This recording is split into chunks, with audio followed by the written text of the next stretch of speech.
You've gotta be kidding me, man. You're seriously dating a woman old enough to be your grandma?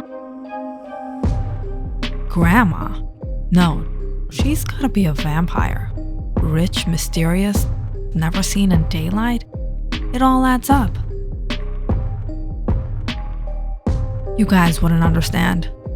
Love doesn't have an age limit. Love? Is that what we're calling it now? Be honest, does she tuck you in at night?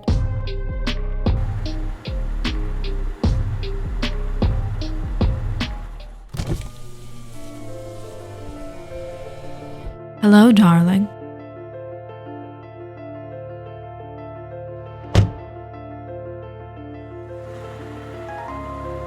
He is one lucky guy.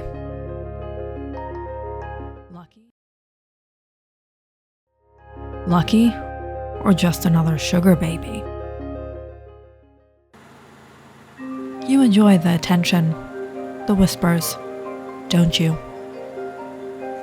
Let them talk. You and I know the truth. And what is that, darling? That I'm exactly where I want to be. Daniel smirked, looking at Eleanor. She was almost 20 years older than him, but now, his woman. He knew better. She was testing him, like she always did. Eleanor was a woman of the world, a legend in her own right.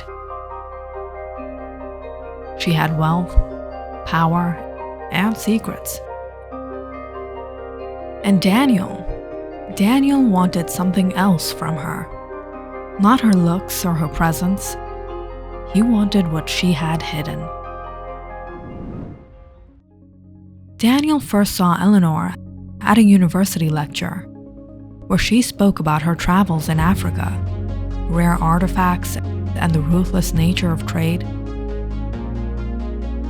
She was mesmerizing, sharp, sophisticated, and dangerously alluring. As a volunteer, Daniel assisted with the event.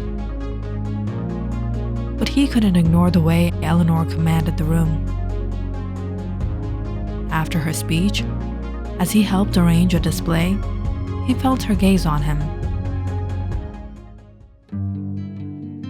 You handle those artifacts like a man who understands their worth. I recognize value when I see it, especially in a woman who deserves attention. Are you always this bold? That depends. Do you like bold men? I like men who know what they want. I want to know more about you. Then you'd better keep up. And just like that, the game between them began. Eleanor invited him to her exhibitions, kept him in her close-knit group. And eventually, Daniel made his way to her mansion. Pleasing an older woman was a different kind of battle.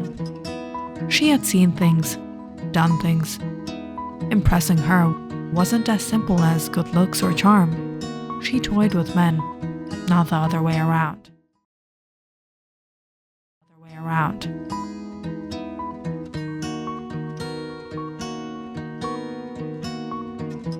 So, you want to have some fun? Darling, I've had men bring me caviar on private jets and bow to me. You think flexing those young muscles is enough? Maybe I can show you something new. There's nothing new under the sun, but I do enjoy watching you try. Daniel wasn't just there to seduce her. He was searching. Every moment in her grand estate was a puzzle. He studied the paintings, the locked cabinets, the library filled with dusty books. Somewhere in this house was a treasure she wasn't telling him about. You've lived such a glamorous life, but was there ever a time you weren't rich? Rich is a matter of perspective, darling. I've had nothing but a string of pearls and still felt like a queen. You must have seen things, traveled the world, met all kinds of men. Oh, men.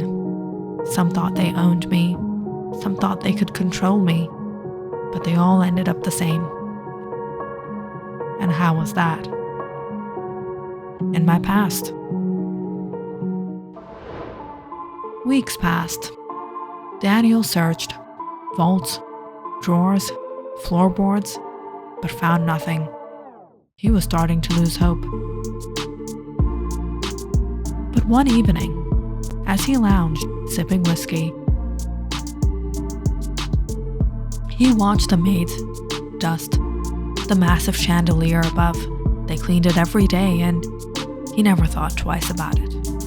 Until that night. A flicker of light caught his eye, something reflecting brighter than glass. His breath hitched. His heart pounded as realization set in. The diamond had been hiding in plain sight. That night, while Eleanor slept, Daniel climbed onto the grand table beneath the chandelier. His fingers trembled as he reached for the massive stone, carefully prying it loose from its setting. But as soon as it fell into his palm,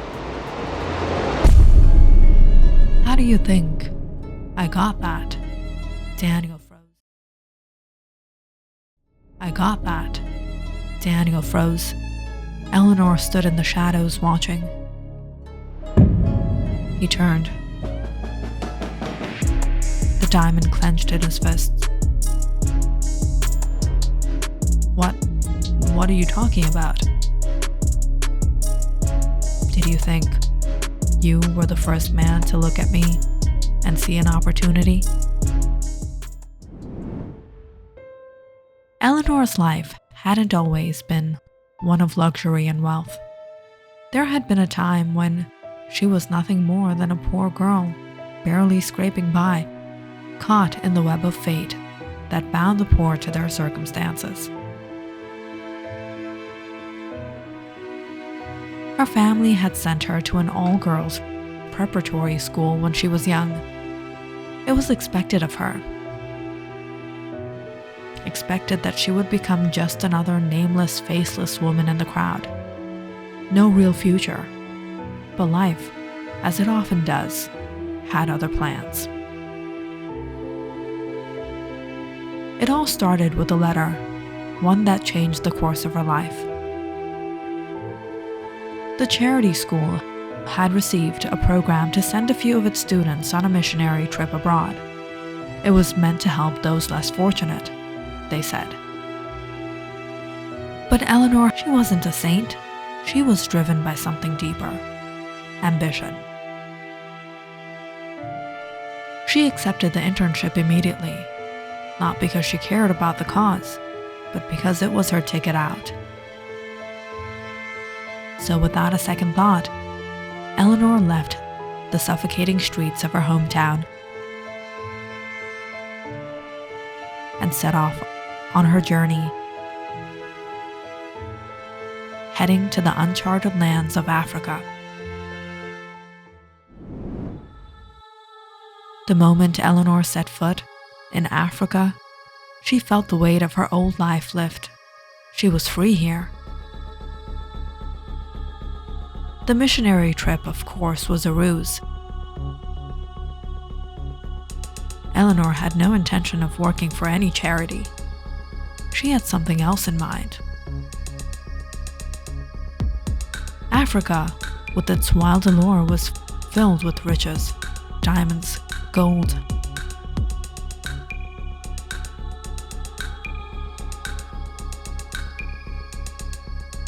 Thank you. Thank you so much for your donation.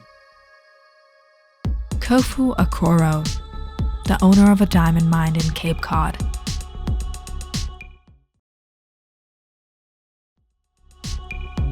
an imposing and powerful man of authority who commanded respect with just a glance. Much like Eleanor was no saint, all the donations and charities, they were namesake. But Eleanor saw him as a stepping stone. She saw him as the key to everything she wanted. Kofu was immediately taken with her,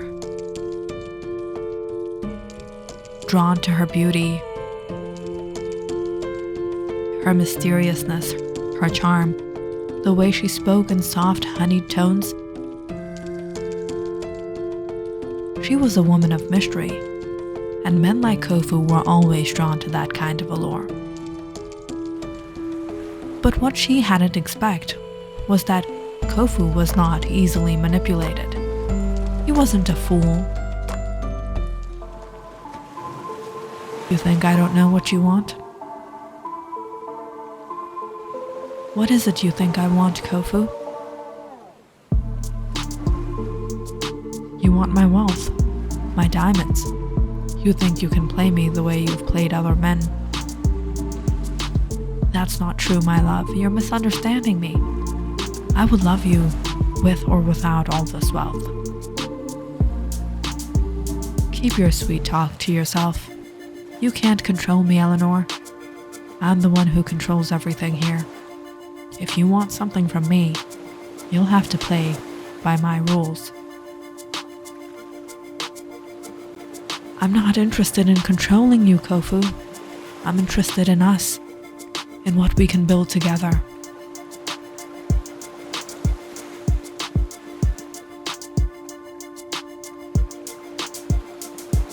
But the truth was, she wasn't interested in building anything.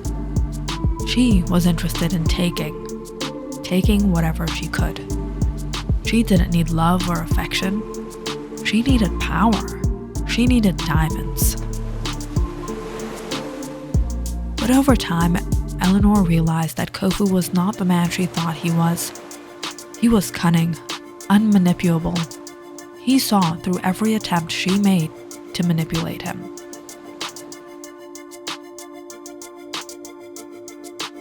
She was still his wife, but she was nothing more than an ornament, a prized possession he kept locked away in his mansion.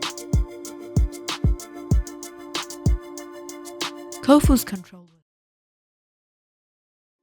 control was too tight, too suffocating. And the only way she could ever have freedom was to take it herself. And it was the day she accompanied Kofu to his diamond mine for inspection, she got her chance. Kofu showed her the workers, children, innocent, desperate. The mine was dark, and the air thick with the scent of dust and sweat. The children, no older than 14 or 15, worked tirelessly in the tunnels, digging through the dirt for precious stones. These children, they deserve more, not a life like this. Life isn't fair for everyone. Maybe we can do something for them. Maybe I can do something. Maybe I can teach them. Imagine how the people would praise us, praise you. Convincing Kofu, Eleanor began visiting the diamond mine, teaching the children an hour in the evenings. But most importantly, inspecting what they had caught for the day. It wasn't every day something great was dug up. Rather, it was rare. But Eleanor kept her patience. Until one evening, as Eleanor stood at the edge of the pit, watching one child in particular, a small, slender girl, whose hands were smeared with dirt, but whose eyes gleamed with something far brighter, hope. The girl held up something in her hand, her face illuminated by the dim light. It was a diamond, large, nearly the size of an apple. The perfect diamond. Eleanor's breath caught in her throat as she stared at it. I found it. It's a big one. Do you think I'll be able to show it to the man? It's beautiful. The man will be very pleased. You've done well. I've always wanted to find something like this. Maybe this will change everything. Maybe I'll be able to go home. Maybe. Oh, child, how naive you truly are. There's always someone who gets to keep the prize. I don't understand. What do you mean? I mean, my dear, that there are certain things in life you don't control. You think you can hold on to this diamond, but you can't. You're nothing. Just another nameless child who was lucky enough to find something valuable. But your luck won't last. You don't get to walk away with that. Not when I want it. Eleanor grabbed the girl's wrist. The girl gasping in shock. She twisted it sharply, forcing her to drop the diamond into Eleanor's open hand. You see, I'm going to take what's mine, and you'll be forgotten, just like the rest. No, I'll tell the man about you. Want to keep your life? Or want to keep your diamond? Goodbye, little one.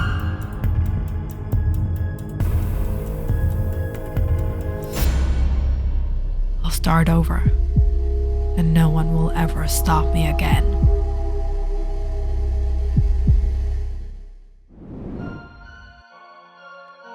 Daniel's throat went dry. He clutched the diamond tighter, but his fingers felt cold. You killed her. And do you know what my husband did when I left? Daniel didn't move. Nothing. Because powerful men believe they're untouchable until they disappear, just like he did. You killed him too? Eleanor simply smiled. You should have just joined my company, darling. Now you've become a loose end. Daniel's mind raced. Should he run? Fight? Beg? He looked at Eleanor. She wasn't just rich. She wasn't just experienced. She was dangerous. Men always think they're the predator, but I've been the wolf all along. Click on the subscribe button and check out more awesome videos on our channel. And don't forget to press the bell icon because you know it's interesting.